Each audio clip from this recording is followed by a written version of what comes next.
Olá, eu sou Amanda Mendes e esse é o quadro Conta aí, Parente.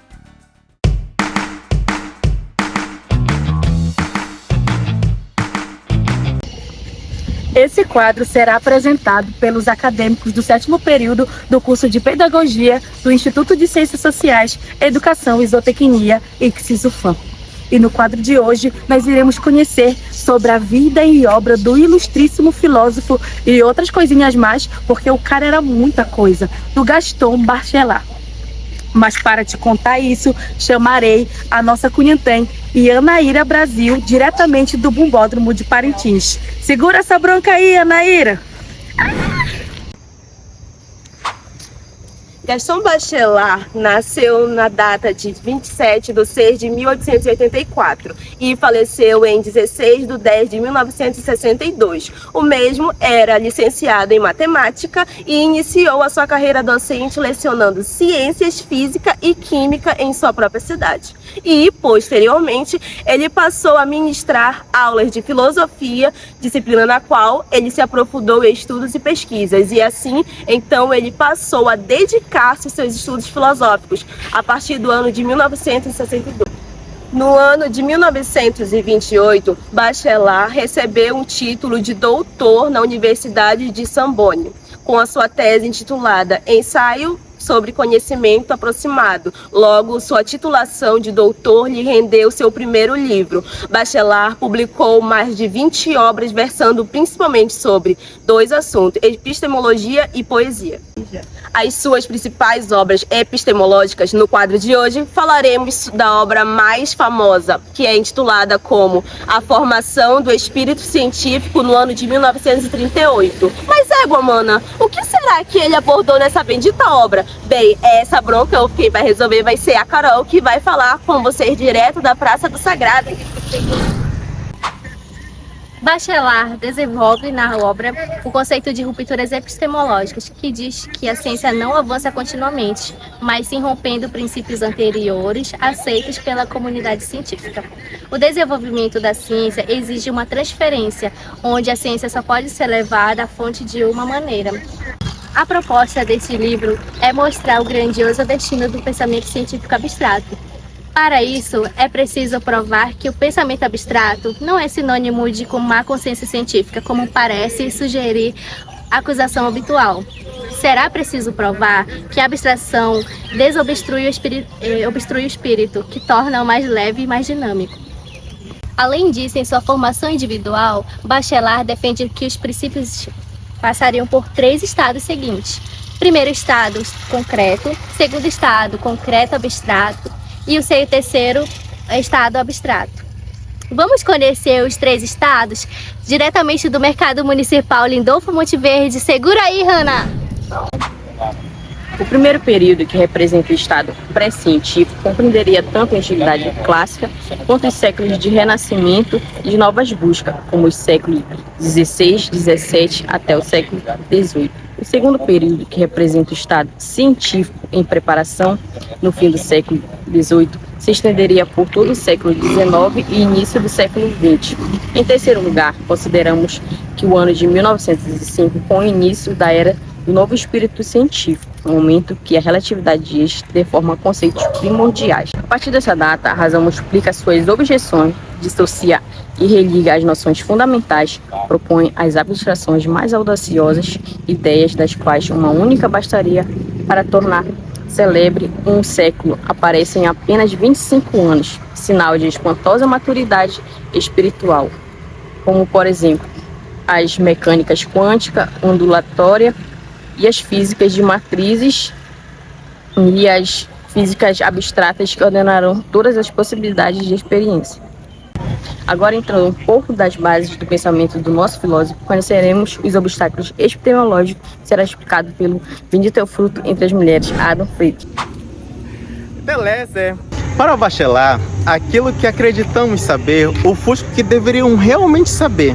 Os obstáculos eles podem ser compreendidos como resíduos de conceitos anteriores, que impedem mudanças de antigos conceitos importantes para o nosso passado.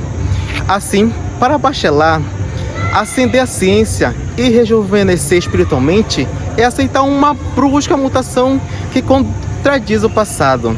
Ele discutiu também sobre as barreiras psicológicas que impedem o avanço do conhecimento, como preceitos e ideias pré-estabelecidas, destacando a importância de superar esses obstáculos para o processo científico.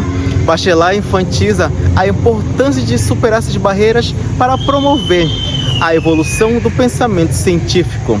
São obstáculos que os professores devem estar atentos para que não estejam presentes em seu modo de ensinar, no ambiente de sala de aula e no recurso didático usados como, por exemplo, o livro didático. O professor também precisa estar ciente do que cada um se trata, pois somente assim poderá identificar e superá-los, ou também poderá ajudar os seus alunos a superá-lo caso os obstáculos estejam presentes neles mesmos. E para concluir a bronca de hoje dos obstáculos epistemológicos, chama a nossa nordestina arretada, Dalila Souza, diretamente da Praça do Cristo Redentor. É com você, Dalila! A noção de obstáculo epistemológico pode ser estudada no desenvolvimento histórico do pensamento científico e na prática da educação.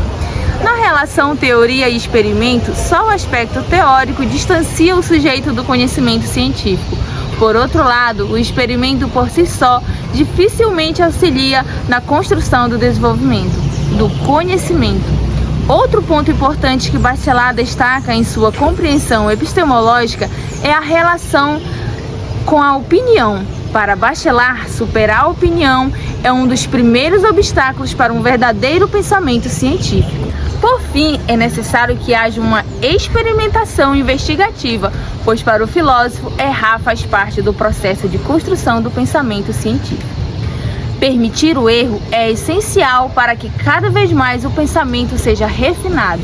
E agora, passo a bola para a nossa querida e ilustre Amanda Mendes, diretamente da Catedral de Parintins, juntamente com todos os apresentadores. Bora lá, parente!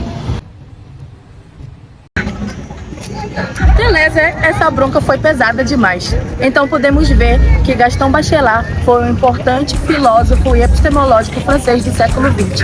Desenvolveu que a subjetividade e a criatividade são pontos cruciais para o processo de evolução da ciência e que também desenvolveu a teoria dos obstáculos epistemológicos, que tem como ideia principal que falsas teorias e que falsas ideias, assim como preconceitos, influenciam negativamente para o processo, para o avanço da ciência.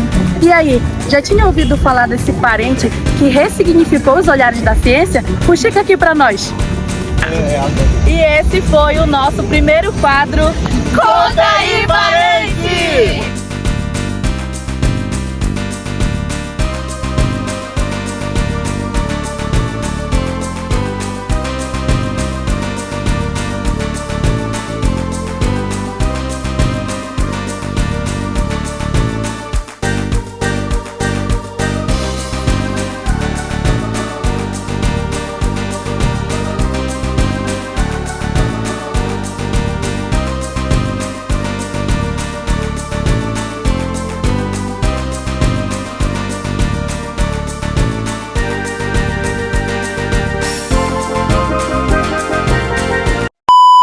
Ação! Bate forte o tambor, eu quero tique tique tique tique tá. Bate forte o tambor, eu quero tique tique tique tique tá. É nessa dança que meu boi balança e o povão de fora vem para brincar.